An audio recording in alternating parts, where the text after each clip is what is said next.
अपने आप रसूल अल्लाह सल्लल्लाहु अलैहि वसल्लम पर ईमान लाने वालों की तादाद सिर्फ 125 है और अल्लाह के हुक्म से रसूल अल्लाह सल्लल्लाहु अलैहि वसल्लम भी मक्का से मदीने की तरफ हिजरत करते हैं। ये 1 हिजरी का वाक़या है और 2 हिजरी में गज़वाए बद्र होती है, 3 हिजरी में गज़वाए अहद, 5 हिजरी के अंदर गज़वाए खंदक और 6 हिजरी में सुलह हुदैबिया और अरब के लोगों ने एक ताकत के तौर पर आपको तस्लीम कर लिया और 7 हिजरी में गज़वाए खैबर और 8 हिजरी में मुसलमानों ने मक्का को फतह कर लिया और 8 हिजरी में ही गज़वाए हुनैन भी हुई जो आखिरी जंग थी मुशरिकीन अरब के खिलाफ। और 9 हिजरी में आप रसूल अल्लाह सल्लल्लाहु अलैहि वसल्लम तबूक के लिए निकले 30,000 सहाबाओं के साथ 1.5 लाख की रोमी फौज से लड़ने के लिए। और जब रसूल अल्लाह वहां पहुंचे तो रोमियों का सरदार वहां से भाग गया और तकरीबन 40 दिन तक रसूल अल्लाह वहां रहे और आपने अरब कबाइल के साथ मुआहदे किए कि या तो तुम हमारे साथ आ जाओ या फिर किसी का भी साथ ना दो। और रसूल अल्लाह के पर्दा करने के बाद फौरन अरब कबाइल मुर्तद हो गए और लोगों ने खुद को नबी बताना शुरू कर दिया। 3 झूठे पैगंबर मुकाबले पर आ गए और खुद की फौज बना ली। हजरत अबू बकर ने इन सबसे जंग करी और 2.5 सालों में हजरत अबू बकर ने सारे फितरों का खात्मा कर दिया। और फिर हजरत उमर का दौर आया। उनके दौर में मुसलमानों ने इराक को फतह किया जो कि फारसियों के पास था और शुरुआत के ही सालों में जंग यरमौक हुई और रोमन एम्पायर के टुकड़े टुकड़े हो गया।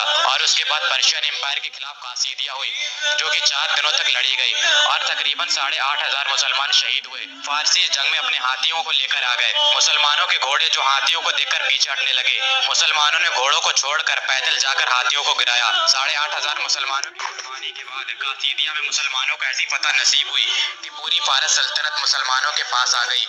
और रोमन एम्पायर जो कि यरमौक के बाद टुकड़े टुकड़े हो गई थी, उसने देखा कि मुसलमानों ने कासीदिया फतह कर ली है जो कि इतनी मुश्किल थी।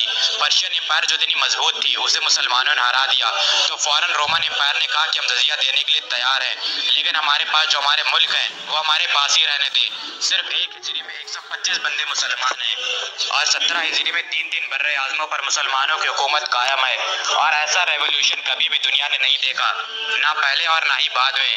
और ऐसा इंकलाब की गली गली में आज भी इंकलाब है और आज भी दुनिया के हर एक कोने में अजान होती है, लोग नमाज अदा करते हैं और इस्लामी दुनिया का सबसे तेजी से फैलने वाला दीन है। आज 1400 साल गुजर चुके हैं इस इंकलाब को और आज 1400 साल बाद भी इंकलाबी खिलाफ वैसी की वैसी है। और आप सल्लल्लाहु अलैहि वसल्लम पर आज भी लोग अपनी जान देने के लिए तैयार हैं। ये इंकलाब होता है। आप दुनिया की तारीख उठाकर देख लीजिए, कोई भी इंकलाब उठाकर देख लीजिए, कोई भी 100 सालों से ज़्यादा नहीं चला, चाहे वो फ्रेंच रेवोल्यूशन हो चाहे रशियन रेवोल्यूशन हो, कोई भी 100 सालों से ज़्यादा नहीं चला। अरब के लोग, उनमें 2 कमज़ोरियाँ थी। पहला कि वो जाहिल थे, अल्लाह ने उन्हें कुरान अदा किया इल्म की शक्ल में, और दूसरा कि वो एक दूसरे से लड़ते रहते थे। अल्लाह ने रसूल अल्लाह की शक्ल में एक मुबारक लीडर दे दिया जिन्होंने सारे अरब कबाइल को एक झंडे के नीचे इकट्ठा किया। और अब रसूल अल्लाह के पर्दा करने के बाद भी अरब के कबाइल मुर्तद हो गए और अल्लाह ने दिखाया कि ये फतह अल्लाह की वजह से होती है। तब अरब कबाइल मुर्तद हो गए। क्या तब ये किसी ने सोचा था कि मुसलमान रोमन और पर्शियन एम्पायर को गिराएंगे? क्योंकि उनको तो खुद अपने मुल्क में हुकूमत करना ही मुश्किल हो रहा था। लेकिन जब हजरत अबू बकर ने अपना जलवा दिखाया और धीरे धीरे फतूहात बढ़ती गई तो सारे कबाइल फिर से एक हो गए। और इसी के साथ हमारी वीडियो खत्म होती है। उम्मीद